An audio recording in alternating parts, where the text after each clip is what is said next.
इमाम वक्त ने कई दिन तक गोश्त न खाया, क्योंकि उनके इल्म में आया था कि एक बकरी चोरी हुई है, और वो ख्याल करते थे कि शायद उसी का गोश्त ना बिक रहा हो।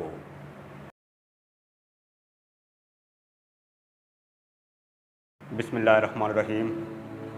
अस्सलातु वस्सलामु अलैका या रसूलल्लाह, अस्सलातु वस्सलामु अलैका या नबी अल्लाह।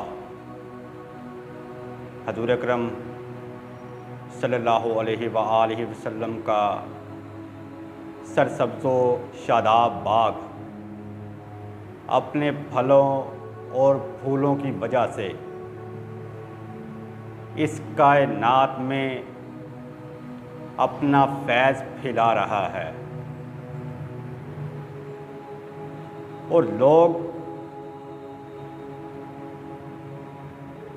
उन फूलों और फलों से मुस्तफ़ीज़ हो रहे हैं। आज हम उसी बाग के एक फूल का तज़किरा करने जा रहे हैं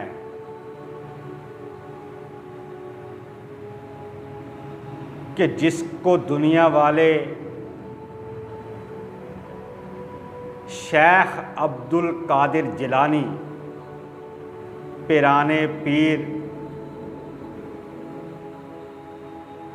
11वीं वाले पीर के नाम से जानते हैं।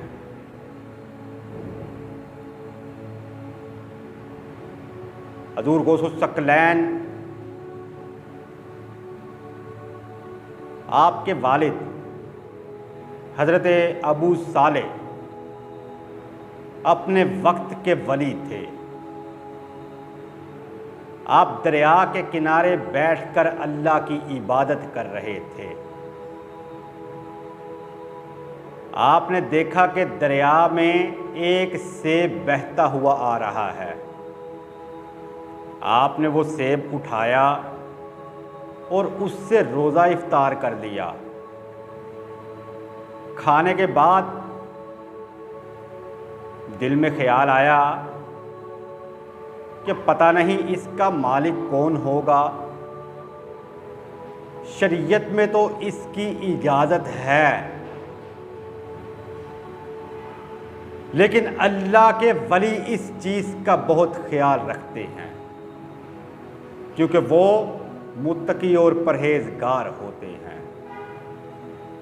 जिस तरह इमाम वक्त ने कई दिन तक गोश्त न खाया, क्योंकि उनके इल्म में आया था कि एक बकरी चोरी हुई है, और वो ख्याल करते थे कि शायद उसी का गोश्त ना बिक रहा हो। तो आप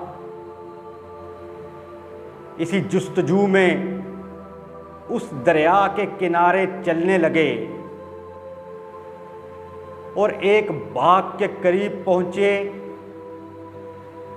उस बाग के दरख्त की टहनी उस दरिया में लटक रही थी। उसके मालिक से मिले तो जब एक वली की निगाह ने दूसरे वलीउल्लाह की पेशानी में विलायत चमकती हुई देखी तो पूछा, बेटा किधर आए हो? कहा, मैंने तुम्हारे बाग में से बहता हुआ एक सेब खाया है, उस गलती की माफ़ी मांगने आया हूं। तो वो जो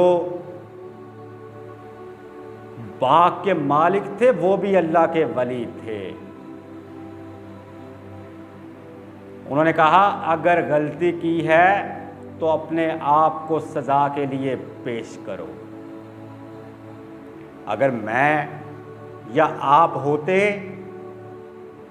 तो वो हमें सेब का टोकरा भर कर देते, हमें खाना खिलाते, हमारी रिहाइश का इंतज़ाम करते, प्यार और मोहब्बत से पेश आते। लेकिन उन्होंने देखा कि ये अल्लाह का वली है, इसकी पेशानी में विलायत चमक रही है, क्यों ना इसे अपने पास रख कर इसकी तरबियत की जाए, सिर्फ यही मकसद था। और कहा 12 साल मेरे बाग की रखवाली करो। तो जब 12 साल बीत गए तो आपने इजाज़त चाही, तो वो कहने लगे कि मेरी एक बेटी है, उससे निकाह कर लो। वो बहरी है, वो नबीना है, और वो गूंगी है, और वो पांवों से चल नहीं सकती। आपने कहा कि मुझे मंजूर है। आपका निकाह हो गया। तो जब अपनी बीवी को देखा तो उसमें कोई ऐब नहीं था। तो सारी रात अल्लाह की इबादत में गुजार दी, सारी रात नवाफिल पढ़ते रहे। सुबह उठे तो कहा आपने जिस दुल्हन का कहा था ये वो दुल्हन नहीं है, ये तो बिल्कुल ठीक है।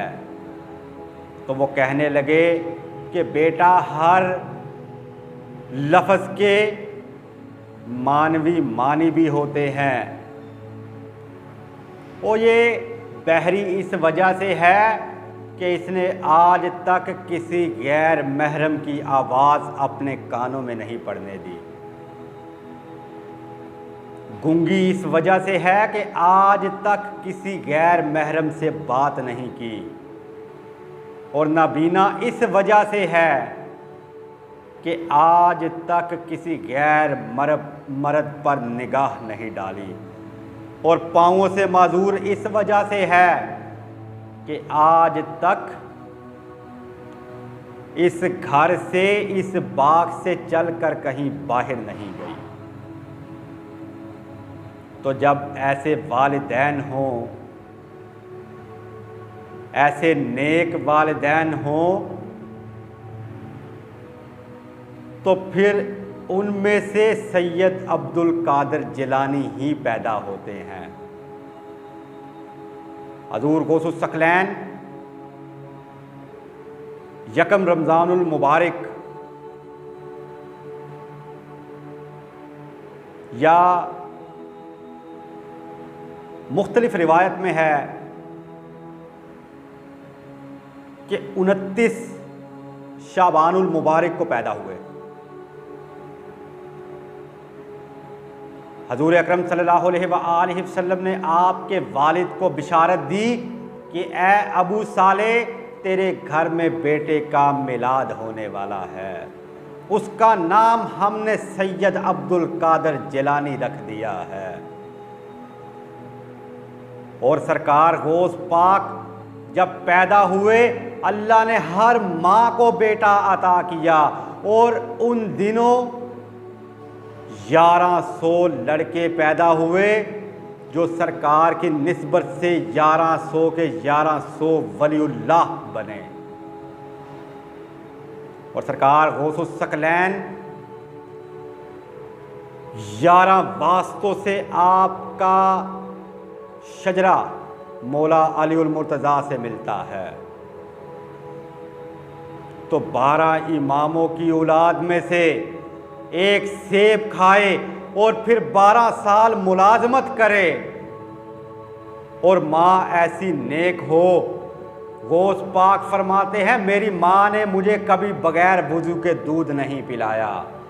जब ऐसी माएँ हों तो फिर गौस पाक पैदा होते हैं जो 12 साल की डूबी हुई बेड़ी को तार देते हैं।